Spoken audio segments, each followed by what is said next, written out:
नमस्कार दोस्तों, we for voice के एक और संस्करण में आपसे मुखातिब हूँ। लाइव स्ट्रीम पे हूँ आपके साथ।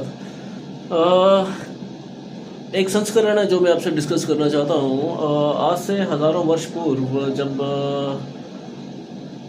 शायद त्रेता युग रहा होगा या त्रेता युग ही रहा हो, जब रामायण के संस्करण की मैं बात कर रहा हूँ। उस समय जब रावण और श्री राम जी का युद्ध चल रहा था, तो मेघनाथ के एक तीर से अपने लक्ष्मण जी मूर्छित हो गए थे। और जब वो मूर्छित हो गए तो किसी ने पूछा कि यहाँ पर कौन है इनकी जान बचा सकता है। तो वहाँ पर रावण के भाई विभीषण जी ने कहा कि हमारे राज्य में, रावण के राज्य में सुषेण नाम का एक बहुत ही गुणी वैद्य है, वही इसकी जान बचा सकता है। तो हनुमान जी उड़े और उन्होंने सुषेण वैद्य जी को वहाँ से और उनको कहा कि इनकी जान बचाने के लिए क्या उपाय है। तो उन्होंने बताया कि इसके लिए एक संजीवनी नाम की जड़ी बूटी है, ये उस एक भूभाग पे मिलेगी और आपने समय रहते वो पहुंचा दी तो इसकी जान बच जाएगी। अब आप कह रहे होंगे कि ये बात मैं यहाँ पर क्यों कर रहा हूँ। मैं ये बात इसलिए कर रहा हूँ कि स्वास्थ्य सुविधाएं किसी भी राज्य की रीढ़ की हड्डी होती हैं। स्वास्थ्य सुविधाएं किसी भी समाज को सशक्त रखती हैं। स्वास्थ्य सुविधाएं ही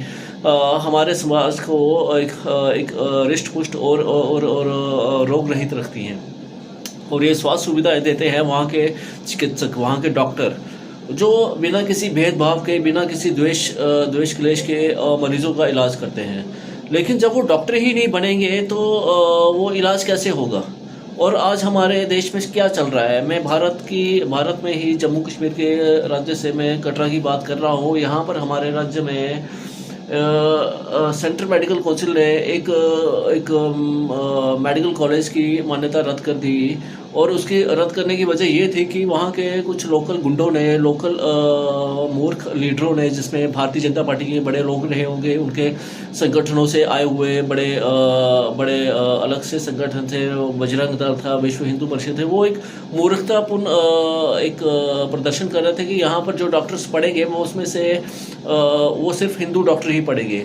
जो एक परीक्षा से उत्तीर्ण होकर जो निकले हों, उनमें से अगर 40-90% डॉक्टर अगर मुस्लिम्स हों और 10% डॉक्टर हिंदू रहे हों, विद्यार्थी हिंदू रहे, तो उसमें उनका क्या दोष।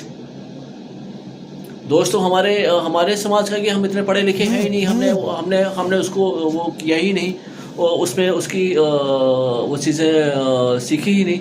हम तो मूर्खतापूर्ण बस धर्म के एक झंडा उठा के चलते रहे। धर्म क्या कहता है भारत में? सनातनी बड़े लोग सनातनी स्वयं को कहते हैं। सनातन है क्या? इन मूर्खों को क्या पता सनातन किसे कहते हैं। सनातन एक पद्धति है, ये कोई धर्म नहीं है। और ये पद्धति के अनुसार ही हम अपने